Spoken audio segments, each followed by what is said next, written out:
স্বাগত নিউজ 24 সংবাদে। আপনাদের সাথে আছি আমি জান্নাতুল ফেরদৌস রুবা। দেখছিলেন বিআরবি কেবলস সংবাদ শিরোনামগুলো। এবার বিস্তারিত। আন্তর্জাতিক অপরাধ ট্রাইব্যুনালে দণ্ডিতরা নির্বাচনে অংশ নিতে পারবেন না বলে জানিয়েছেন অ্যাটর্নি জেনারেল মোহাম্মদ আসাদুজ্জামান।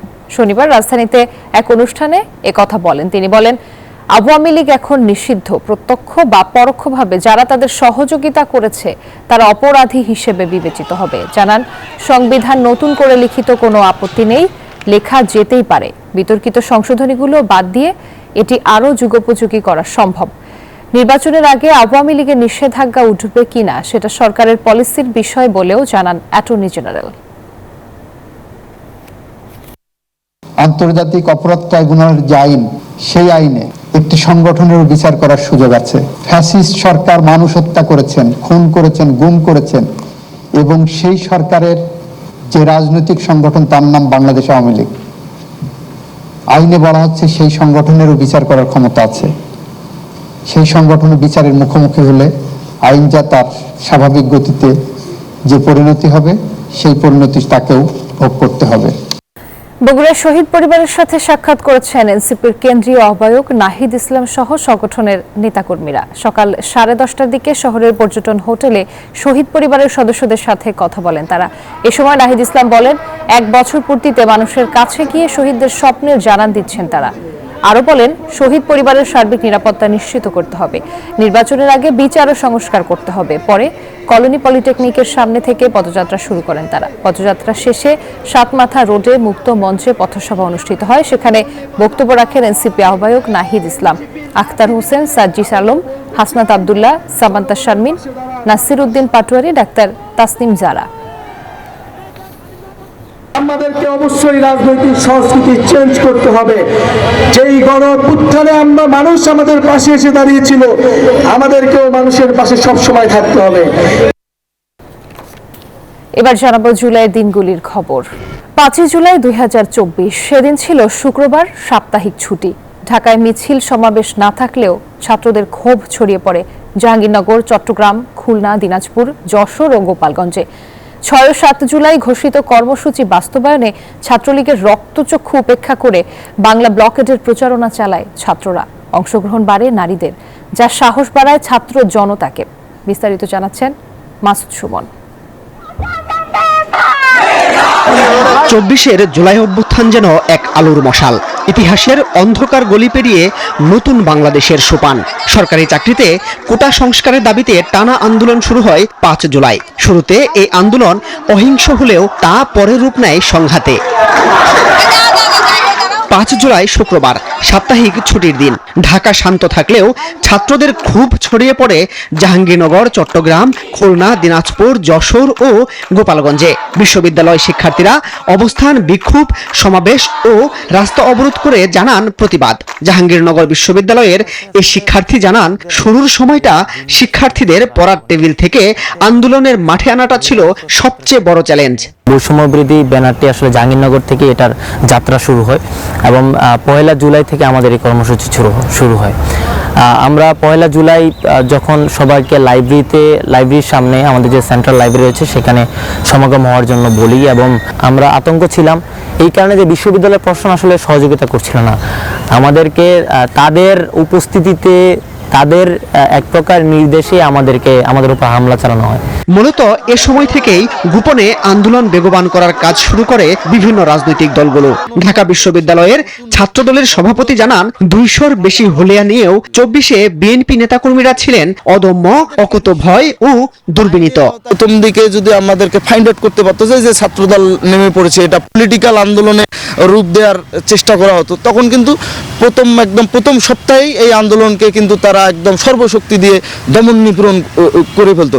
এই জন্য আমরা প্রথম সপ্তাহটা আমরা বাংলাদেশ জাতীয়তাবাদী ছাত্রদল, আমাদের যারা নেতা কর্মী সমর্থক আছে, আমরা যারা সভাপতি, সাধারণ সম্পাদক, বাইরে আমরা পদ্মার অন্তরালে আমরা তাদের দিক নির্দেশনা দিয়েছি। নারী শিক্ষার্থীদের উপর হামলা ও হেনস্থার তীব্রতা বাড়িয়ে দেয় ছাত্রলীগ ও পুলিশ। ঢাকা বিশ্ববিদ্যালয়ের এই শিক্ষক বলেন, গোটা জুলাইয়ে নারীদের অংশগ্রহণ ও সাহস আন্দোলনকে আরো শক্তিশালী করেছে। নারীকে যে নানা ধরনের প্রতিবন্ধকতার মধ্যে দিয়ে, নানা স্ট্রাকচারাল নানা কিছুর মধ্যে দিয়ে যতই আটকে রাখার চেষ্টা করা হোক, পারুক না কেন, নারী কিন্তু তার শক্তি নিয়ে বের হয়ে আসছে। সমাজের উচিত যে এই শক্তিটাকে রেকগনাইজ করতে পারা, এই শক্তির সম্মান দিতে পারা।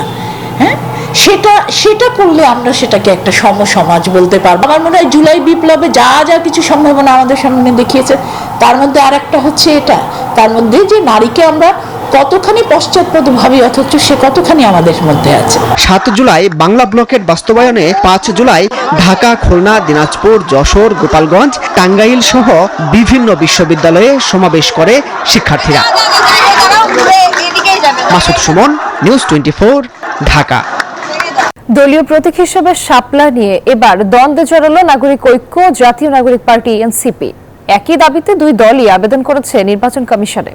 দলীয় প্রতীক কেটলি থাকলেও শাপলা প্রতীক চেয়ে 17 জুন লিখিতভাবে ইসিকে জানায় নাগরিক ঐক্য। তবে এর 5 দিন পরই নিবন্ধন আবেদনে প্রতীক হিসেবে শাপলা চেয়েছে এনসিপি। শাপলা দেশের জাতীয় প্রতীক হয়, কোন দলকে এই প্রতীক দেওয়া কতটা যৌক্তিক তা নিয়েও প্রশ্ন তুলেছেন বিশ্লেষকেরা। অন্তরা বিশ্বাসের প্রতিবেদন।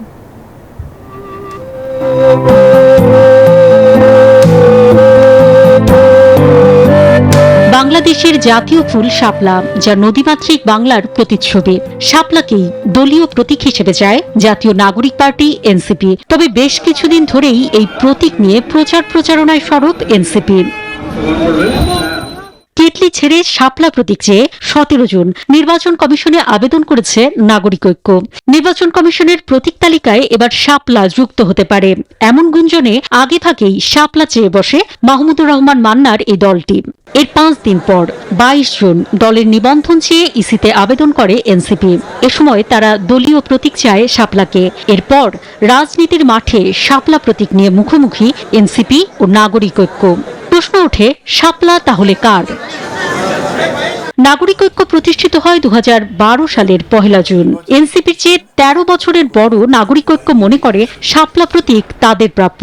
এখন তাদের মনের মধ্যে এরকম ব্যাপার ছিল, এইরকম যদি হয় তো মনের কথা আমি জানলাম কোথেকে। আমি আগে চেয়েছি, আমাকে আগে দেবেন, দেওয়ার প্রশ্ন আসলে আমি পাবো, অন্য কারো তো পাওয়ার কথা নয়। না, তারা তো চাইতেই পারে না, তারা নিবন্ধনই নাই, তারা কিভাবে চাইবে?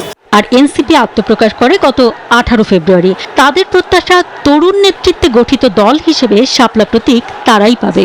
আন্ডারস্ট্যান্ডিংও আসতে পারবো এবং সে জায়গা থেকে মান্না ভাইও আমরা মনে করি যে বুদ্ধির পরিচয় দিবেন।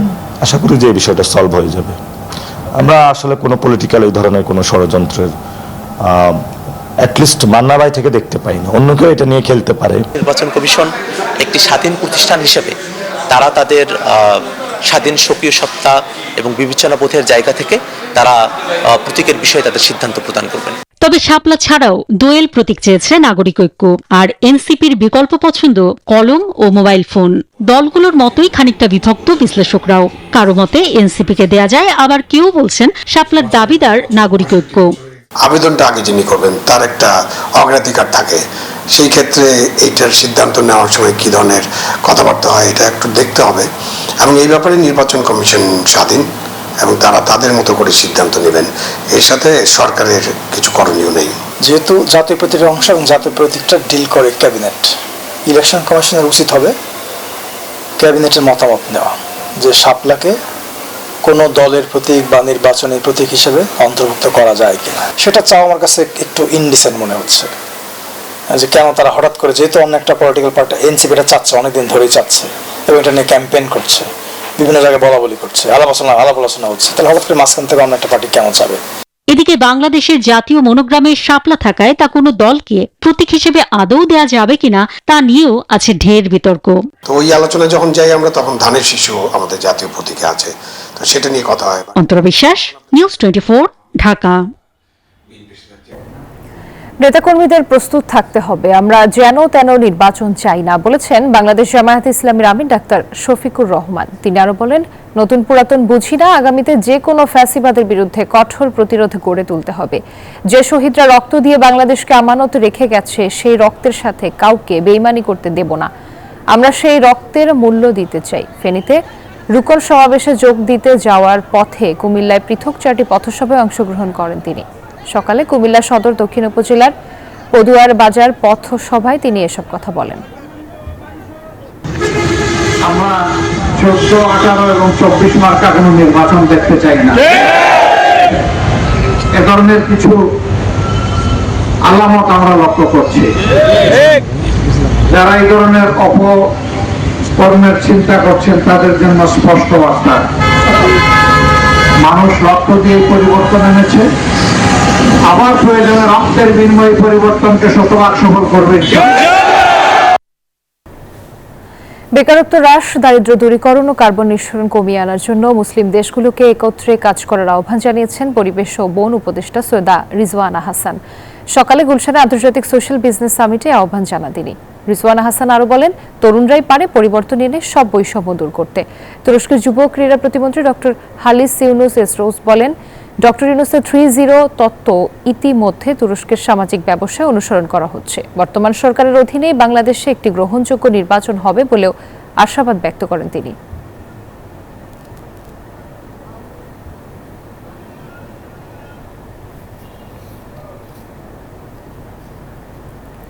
যথাসময়ে সংস্কার ও দ্রুত জাতীয় নির্বাচনের দাবিতে কেরানীগঞ্জে বিকালে সমাবেশ করবে বিএনপি। সেখানে আছেন সহকর্মী ফজলে রাব্বি সৌরভ, সরাসরি যুক্ত হচ্ছে তার সাথে। সৌরভ, সমাবেশ ঘিরে কি বলছেন কেরানীগঞ্জের বিএনপি নেতাকর্মীরা, কখন শুরু হবে জানাবেন?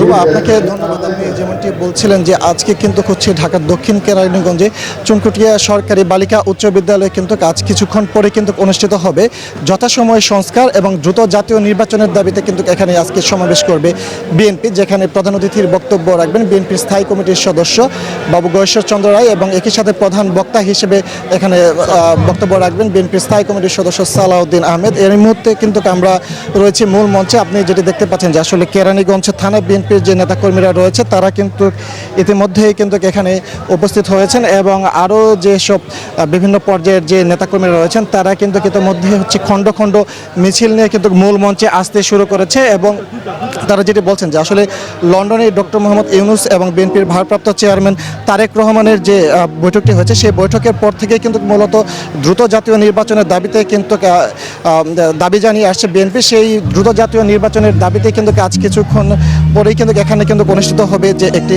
সমাবেশ। এই মুহূর্তে যদি একটু আমরা ঢাকা জেলা বিএনপির সাধারণ সম্পাদক নিপুণ রায়চৌধুরীর সাথে একটু কথা বলতে পারি, জাতীয় নির্বাচনের দাবিতে আপনাদের আজকে কি দাবিটি আপনারা তুলবেন?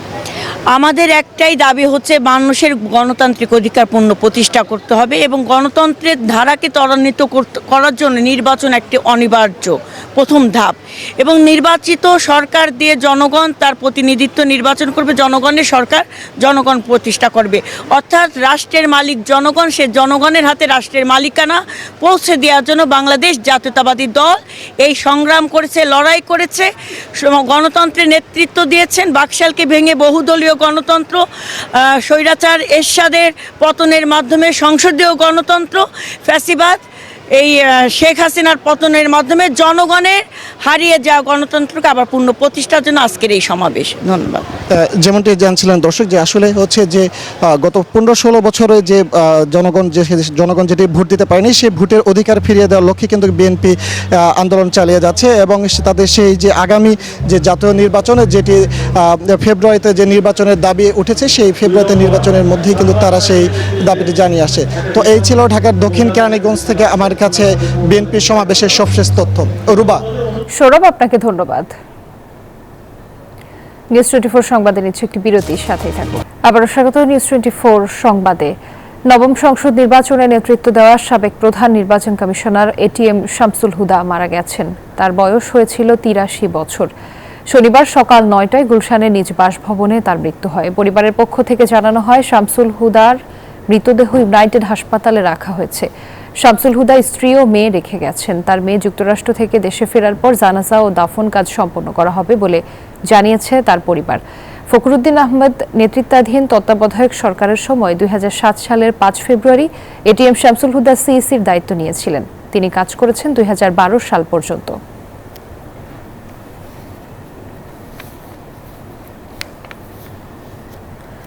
কুমিল্লার মুরাদনগরে 3 জনকে পিটিয়ে হত্যার ঘটনায় স্থানীয় ইউপি চেয়ারম্যান শিমুল বিল্লাহ ও ইউপি সদস্য বাচ্চু মিয়া সহ 38 জনের নাম উল্লেখ করে 25 জন অজ্ঞাতনামা মোট 63 জনের বিরুদ্ধে মামলা দায়ের করা হয়েছে। পুলিশ জানায় শুক্রবার রাতে বাংলা বাজার থানায় নিহত রুবির মেয়ে রিক্তা বাদী হয়ে মামলা করেন। মামলায় প্রধান আসামি করা হয়েছে স্থানীয় ইউপি চেয়ারম্যান শিমুল বিল্লাহকে। এছাড়াও অভিযুক্তদের মধ্যে রয়েছেন তার ঘনিষ্ঠ অনুসারী ও প্রতিবেশীরা। মামলায় অভিযোগ করা হয়েছে পূর্ব পরিকল্পনা অনুযায়ী হামলা চালিয়ে রুবি বেগম, তার ছেলে রাসেল এবং মেয়ে জোনাকি আক্তারকে নির্মমভাবে হত্যা করা হয়। গত বৃহস্পতিবার সকালে মাদক সংক্রান্ত পুরনো বিরোধের জেরে করইবাড়ি গ্রামে এই ট্রিপল হত্যাকাণ্ডের ঘটনা ঘটে। এদিকে এ মামলায় এখন পর্যন্ত ৮ জনকে গ্রেফতার করা হয়েছে।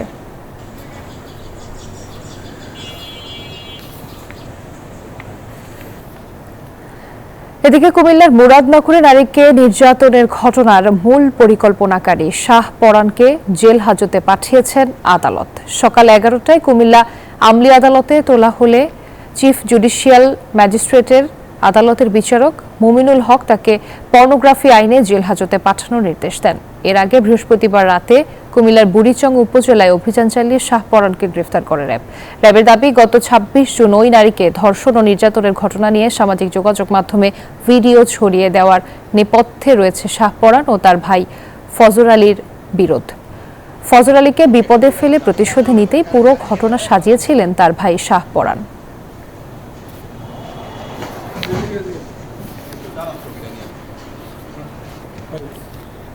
সংবাদের এই পর্যায়ে আবার একটি বিরতি নিচ্ছি, সাথেই থাকুন। আবারও স্বাগত নিউজ 24 সংবাদে। এবার জানাবো অর্থ বাণিজ্য সংবাদ। টেকসই জ্বালানি খাতে সরকারের নতুন নীতিমালায় সন্তোষ প্রকাশ করে এর বাস্তবায়ন নিয়ে গভীর উদ্বেগ জানিয়েছে বাংলাদেশ টেকসই ও নবায়নযোগ্য জ্বালানি সমিতি। শনিবার ডিআরইউতে এক সংবাদ সম্মেলনে সংগঠনটি বলছে, নীতিগত সহায়তা সত্ত্বেও শুল্ক জটিলতা, বিনিয়োগে অনাস্থা এবং প্রক্রিয়াগত ধীরগতির কারণে নবায়নযোগ্য জ্বালানির বিকাশ বাধাগ্রস্ত হচ্ছে। এ সময় শুল্ক কাঠামো নিয়েও অসন্তোষ প্রকাশ করা হয়। তারা বলছে, বৈষম্যমূলক এই শুল্ক কাঠামোর জন্য পণ্যের প্রকৃত মূল্যের চেয়ে কয়েক গুণ বেশি কর দিতে হচ্ছে।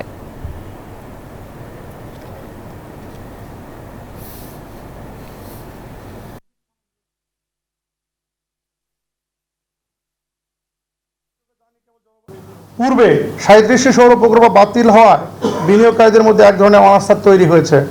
এইসব বাতিলকৃত প্রকল্প ইতিমধ্যেই $300 মিলিয়ন বিনিয়োগ করেছে। তাই বিএসআর এর পক্ষ থেকে আমরা এই বাতিলকৃত প্রকল্পগুলো পুনঃবিবেচনার আহ্বান জানাচ্ছি। আমরা জোরালোভাবে দাবি করছি, সোলার প্যানেল ও অন্যান্য পণ্যের উপর 7.5% ট্রেড ভ্যাট অব্যাহতির আওতায় আনা এবং কেজি ভিত্তিক অযৌক্তিক কাস্টম মূল্যায়ন পদ্ধতি অবসান হোক। নতুন অর্থ বছরে আমদানি রপ্তানির শুল্ক অনলাইনে দেয়া যাবে জমা। শনিবার এক বিজ্ঞপ্তিতে তথ্য জানায় জাতীয় রাজস্ব বোর্ড এনবিআর। বিজ্ঞপ্তিতে বলা হয়, এতদিন করদাতারা দিনের একটি নির্দিষ্ট সময়ে আরটিজিএস পদ্ধতিতে যে শুল্ক জমা দিতেন তা সরকারি কোষাগারে জমা হতে কয়েকদিন সময় লেগে যেত। এখন থেকে যে কোনো সময় যে কোনো স্থান থেকে ঘরে বসে অটোমেটেড চালানোর মাধ্যমে দিতে পারবেন শুল্ক। এই পদ্ধতি বাস্তবায়নে গত 1 থেকে 2 জুলাই চট্টগ্রাম কাস্টমস হাউসের কর্মকর্তা কর্মচারী, আমদানি রপ্তানিকারক ও C&F এজেন্টের প্রশিক্ষণ দিয়েছে এনবিআর।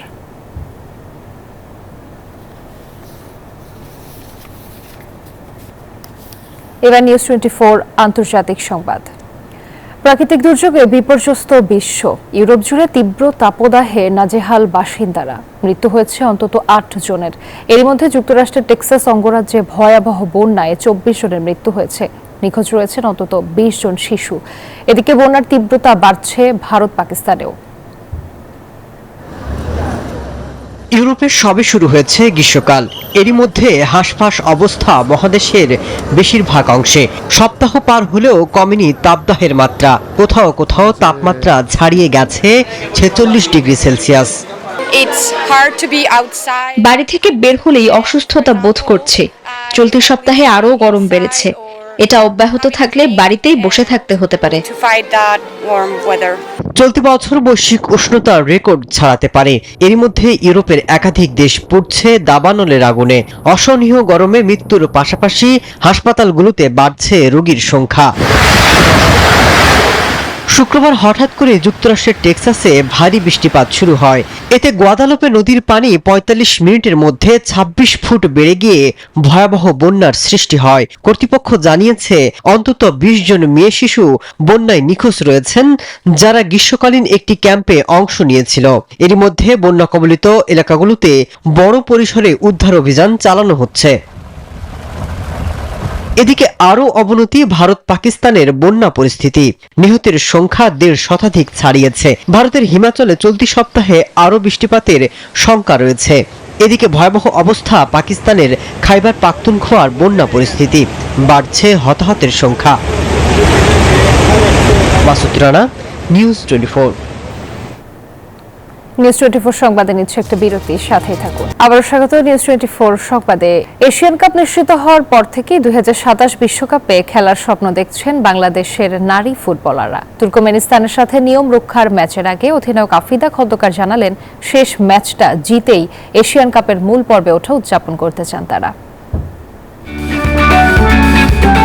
দেশের ফুটবলে নবজাগরণ, তা আরো গতিশীল করেছে ফুটবলের টাইগার্সরা। এশিয়ান কাপের বাছাইয়ে মিয়ানমারকে হারিয়ে এক ম্যাচ হাতে রেখেই মূল পর্বে জায়গা করে নিয়েছে বাংলাদেশ। তাতেই প্রত্যাশা বেড়েছে মানুষের। ফুটবলাররাও এখন স্বপ্ন দেখছেন অলিম্পিক ও বিশ্বকাপে খেলার। নারী দলের অধিনায়ক আফিদা খন্দকার বলছেন, 2026 সালে এশিয়া কাপে 12 দলের মধ্যে সেরা 6 নিশ্চিত করে খেলতে চান 2027 নারী বিশ্বকাপ। দলকে তো আমি দেখতে চাই বিশ্বকাপের মঞ্চে। আমাদের সামনে যেহেতু এই সুযোগটা আসতেছে, আমরা অবশ্যই এই সুযোগটা কাজে লাগানোর চেষ্টা করব। তুর্কমেনিস্তানের সাথে ম্যাচটি নিয়ম রক্ষার হলেও বড় ব্যবধানে জিতে এশিয়ান কাপে জায়গা পাওয়ার উদযাপন করতে চায় বাংলাদেশ। দলের পরিস্থিতি খুবই ভালো, সবাই ফুরফুরে মেজাজে। আমরা ভালোই আজকে ট্রেনিং করলাম। সবাই যেভাবে আমাদেরকে সাপোর্ট করতেছেন ওভাবে সাপোর্ট করবেন, সামনে যেন আমরা আরো এগিয়ে যেতে পারি, সবাই দোয়া করবেন। গোলকিপার কোচ জানালেন, দলে কিছুটা ইনজুরির সমস্যা থাকলেও তা দ্রুতই কাটিয়ে উঠবেন তারা। আমরা যারা টেকনিক্যাল স্টাফ আছি আমরাও তাদেরকে প্রতিনিয়তই বলতেছি আমাদের টুর্নামেন্ট এখনো শেষ হয়নি, জয় দিয়েই টুর্নামেন্ট শেষ করে আমরা উদযাপনটা করতে চাই। মিয়ানমারে বাংলাদেশ সময় সন্ধ্যা 6:30টায় শুরু হবে বাংলাদেশ ও তুর্কমেনিস্তানের ম্যাচ। সুখন সরকার, নিউজ 24। আর এই ছিল নিউজ 24 সংবাদে। ধন্যবাদ।